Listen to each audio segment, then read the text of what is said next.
Good morning. Welcome to our last episode of Tips for Sunday Morning, which is an engaging and interaction professional learning community for educators across the globe.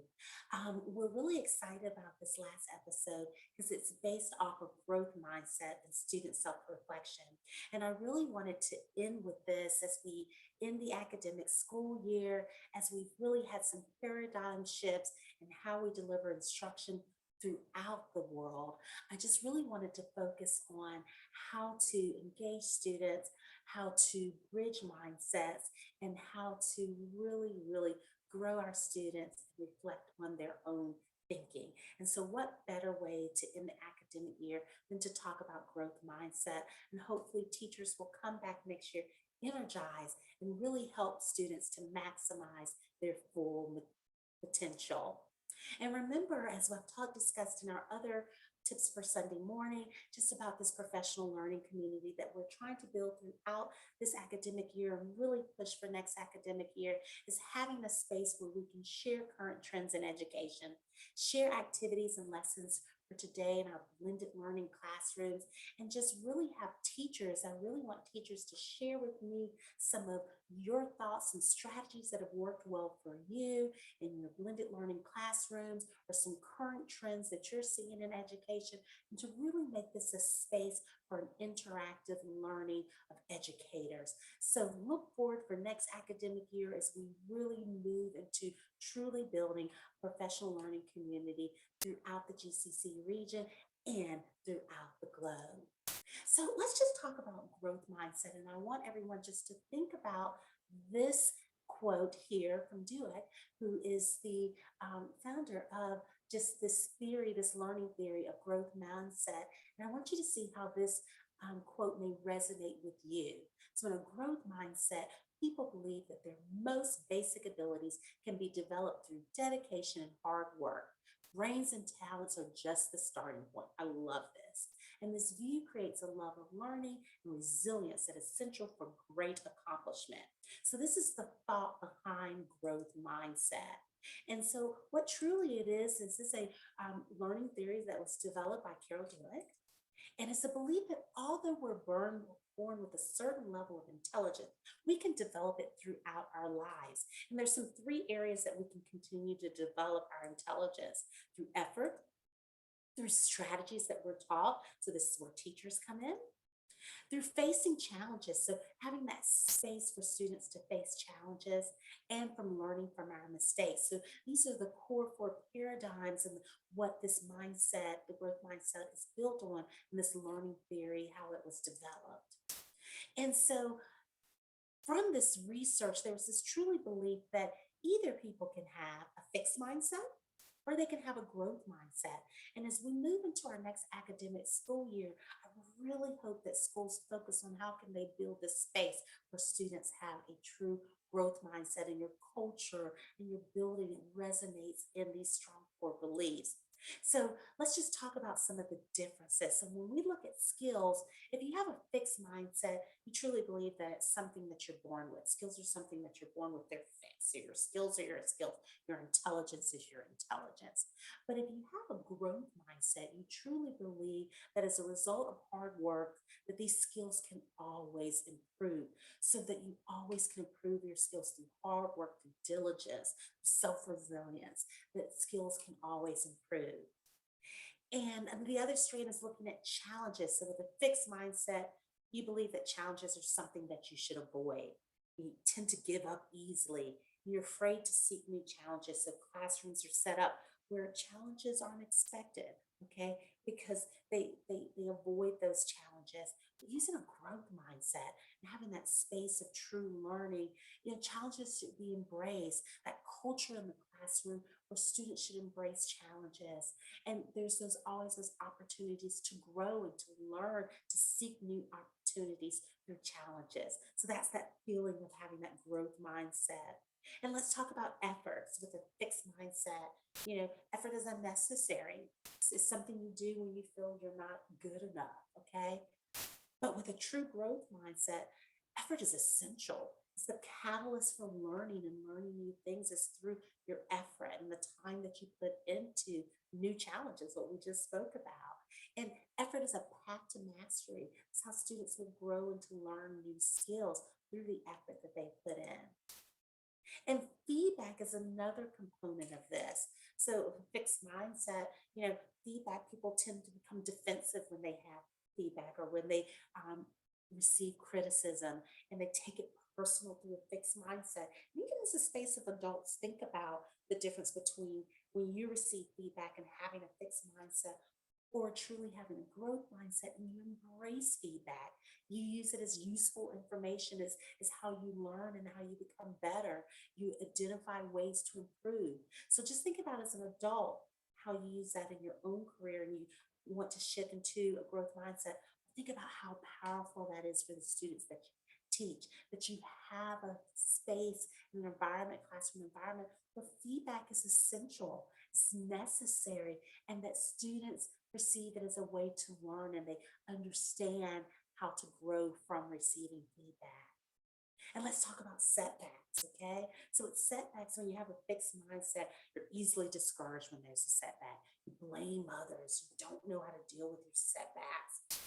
But at the growth mindset, you understand that those setbacks are only ways to improve. And because you've built that culture in your classroom of, understanding feedback and accepting feedback, the setbacks are okay. And you understand that you work harder next time. You build new strategies and you learn new strategies.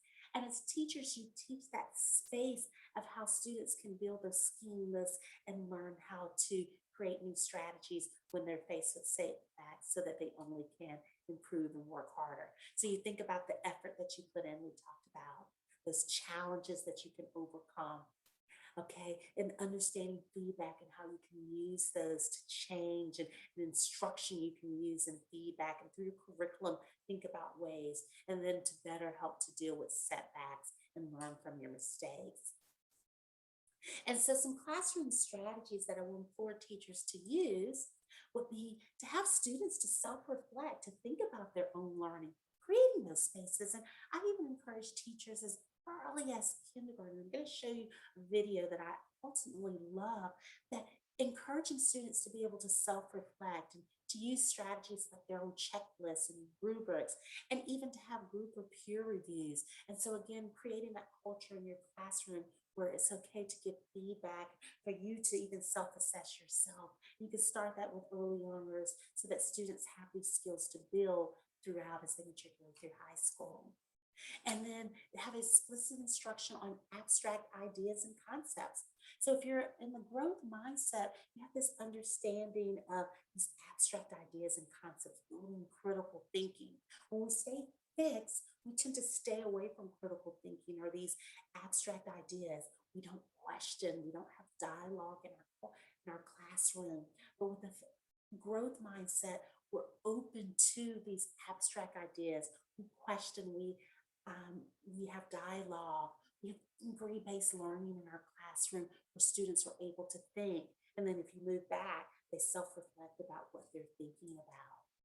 And then you increase classroom discussion. So as you're having explicit instruction and abstract ideas and concept, this is an ultimate way to increase classroom discussion. You have questioning and dialogue. You expand in group discussions. I met with a group of teachers and we talked about Socratic questioning, where students, they build their own questions after learning a new topic or skill, and they have these groups and they have these debate style questioning in the high school environment. And just look at how that makes students open and they're growing and they're learning and they're thinking. And have students set goals, okay? This is a growth mindset learning strategy. Have students to set their goals, whether that's a reading goal or a math goal. How do they see themselves? Do they know where they are in their learning? And then they know how to improve and where they want to go. So have them to set realistic goals for themselves. And then in your classroom, we talked about feedback, right? So the only way to create a culture of feedback is to do these frequent checks for understanding, that progress monitoring, creating that in your space. A lot of our resources that we use through National Geographic Learning, they understand that. They're built off of this growth mindset theory. And so they understand that those quick checks for understanding having where you can question and dialogue throughout the lesson. That's a part of a lot of our materials because we understand that we need to frequent check in with our students. You can do that through exit tickets, through rubrics, peer reviews, and through questioning and dialoguing as well.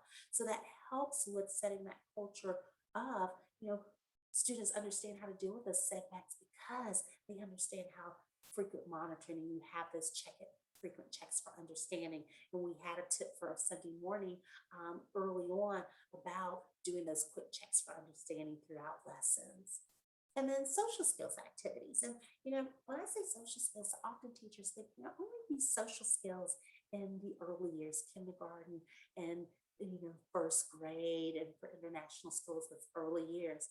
But I implore you, if you're truly a growth mindset culture, that you understand that in order for students to self-reflect, to truly build their learning, to have this culture of understanding, that you have to role play and have students to have to understand to work cooperatively and to change their language. And we're going to talk about how to change your language.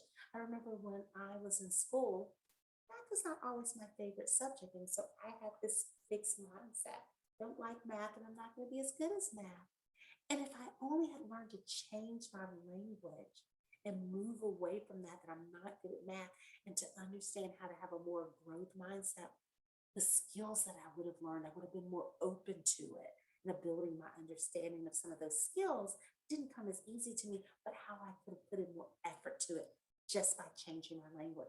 So do some of these activities with students, these social skills and these team building activities to get students to change their language. And so I love this. This is taken from a classroom in the building where I worked here in Dubai.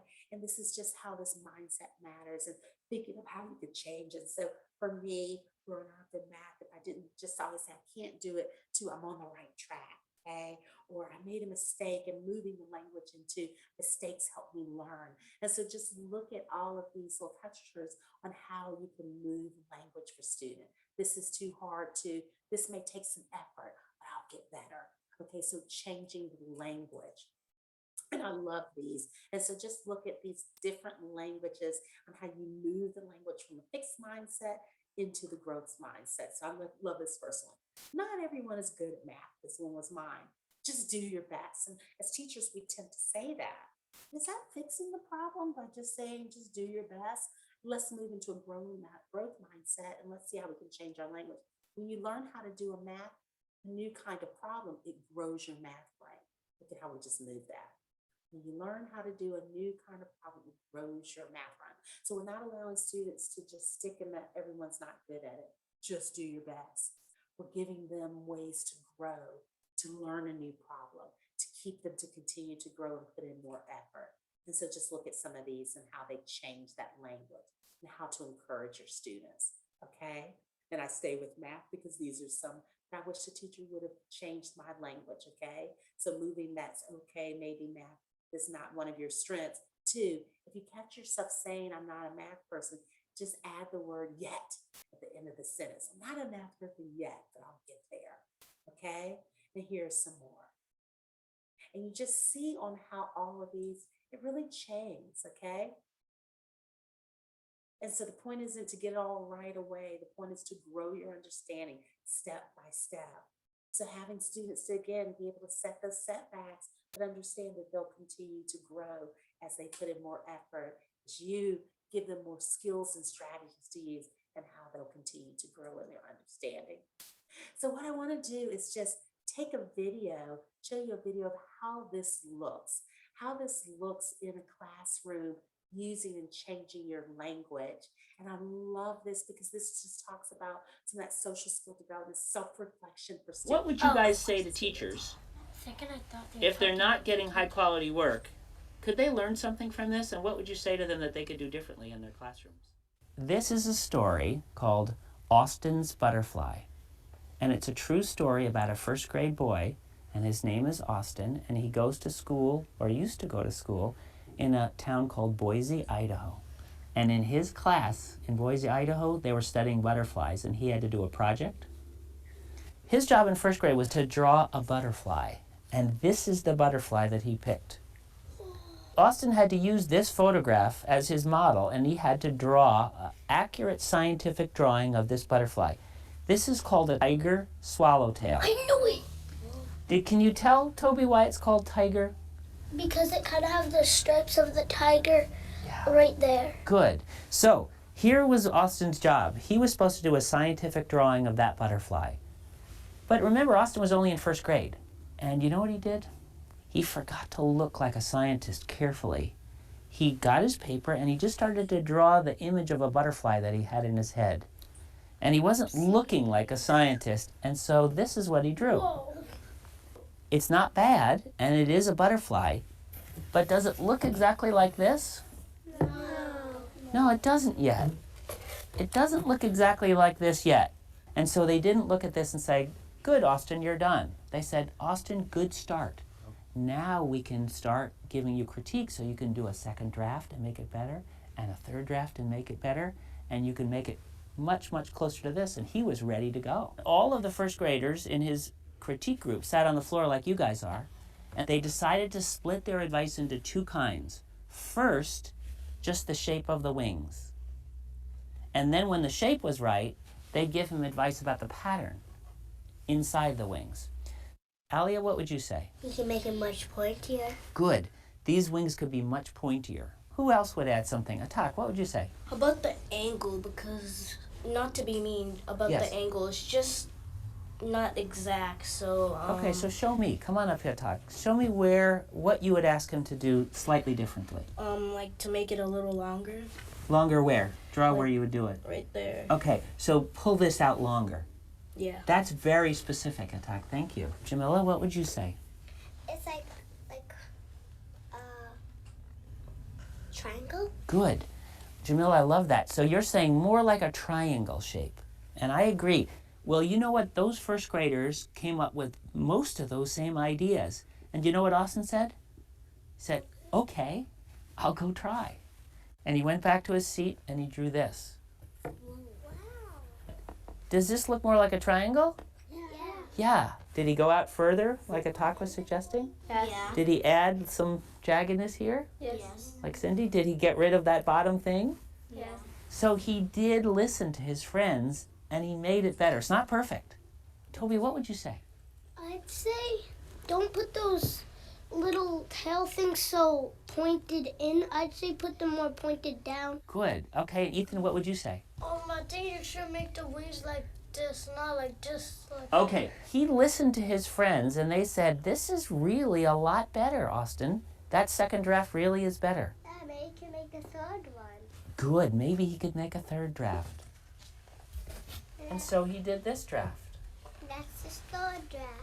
That's his third draft, Hadley. That's just right. Elijah, what do you notice there? Well, one wing's more pointed than the other, and that side is a little bit higher than the others. Good. Coburn? Right here, it doesn't have the inside thing still. Ah, okay. Needs a little bit more of that notch. So, do you think maybe he should do a fourth draft? Yeah. Well, that's just what he said. He said, shoot, okay, I got round again. I'll go back and do a fourth draft. He listened. Does it look more even like Elijah was suggesting? Yes. Yeah, and does it look like it's coming out a little sharper, like Cindy was suggesting? And like Attack was saying, the angle looks a little better. So now Austin was feeling really good. He said, am I ready to add some pattern? And they said, okay, why don't you try adding some of the pattern?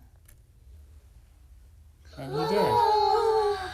He's good at it. He is so good. And then they said, Austin, you're ready for color. Let's look at his last draft. And what do you think? Did it come out really good? Yeah. Yeah. What do you think about how much progress he made? And Tak, what would you say about his progress? He made, like, a lot of progress. He persevered doing it. His friends were honest with him. What was it about the kinds of advice that they gave that allowed him to get better each time? Hassan? Well, they told him what was wrong about it. Did they say it's just wrong, or were they more specific than that? They were more specific, but they weren't mean about it. Great. Hadley. He made 6 drafts. And so is that something that other kids should learn from? What should we learn from that? We can make other drafts if it's not right. Good. So if it's not right, you can keep doing more drafts to make it better. You just don't use things in your head. You want to use a sharp eye. Good. He used the eyes of a scientist. Great.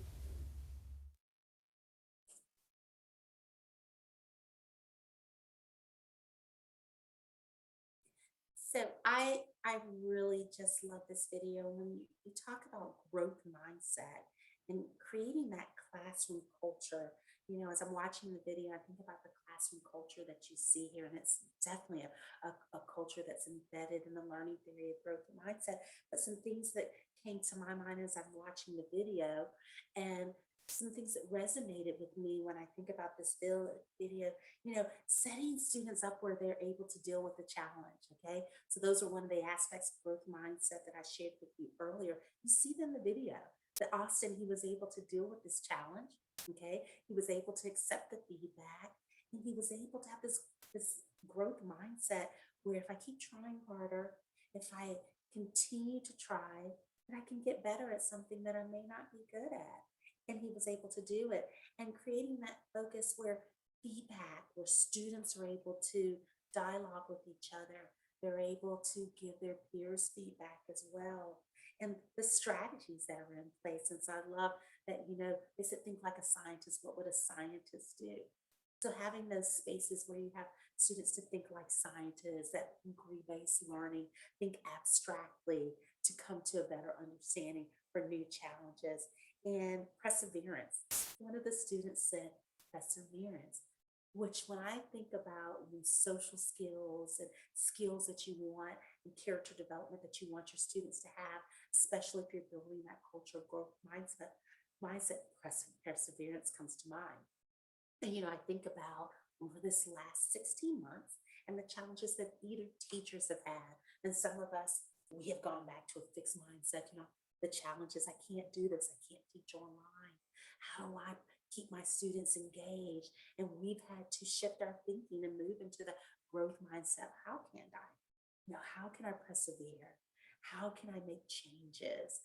How can I adapt? And this didn't work, but I'll try this to only build our classroom environment to really produce positive outcomes for students. So we've had to move from that fixed mindset to a growth mindset over the last 16 months. But think about how we can take that same space, those same character developments, and put them in our classrooms. So some words came to my mind after watching this video. Sorry, after watching this video, self-regulation came up in my mind, and resilience and self-reflection. Think about how Austin was able to self-reflect about the butterfly and what he saw and what changes he had to make to get to the correct answer, and that positive feedback and self-efficacy. We don't think about this. Okay, so teaching students that self-efficacy and what does that mean, and how do you continue to develop that?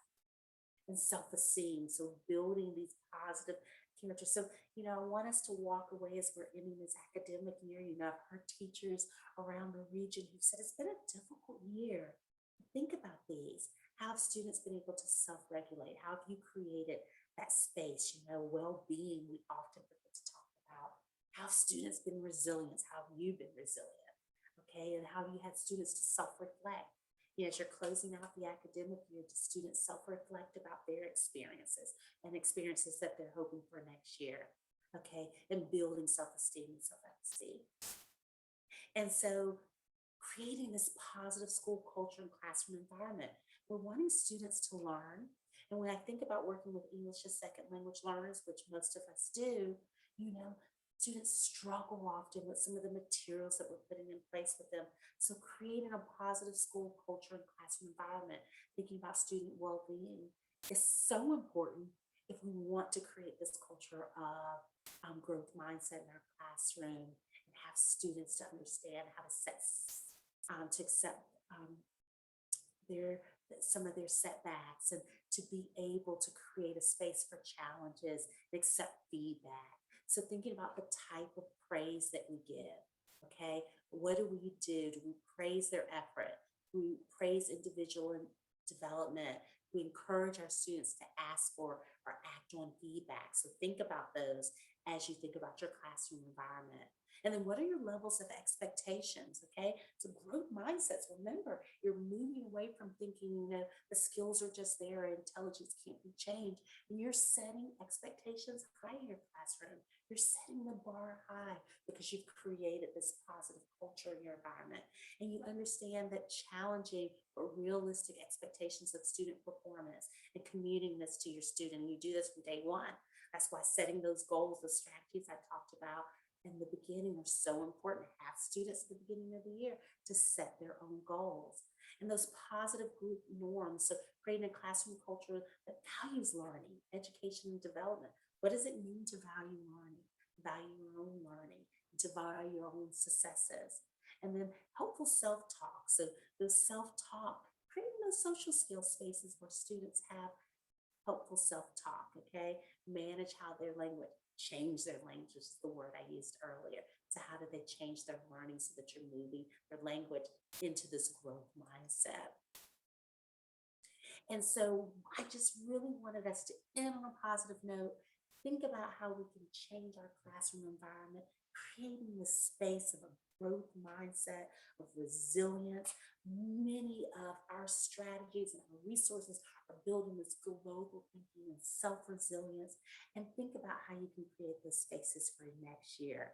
And I'm hoping that you'll join us back. We will have more tips as we start the next academic year, the end of August, early September. We'll be launching a true back to school series where we'll have webinars on current trends in education, as well as some of the resources that we use to help students to be able to progress monitor to produce positive outcomes in their learning.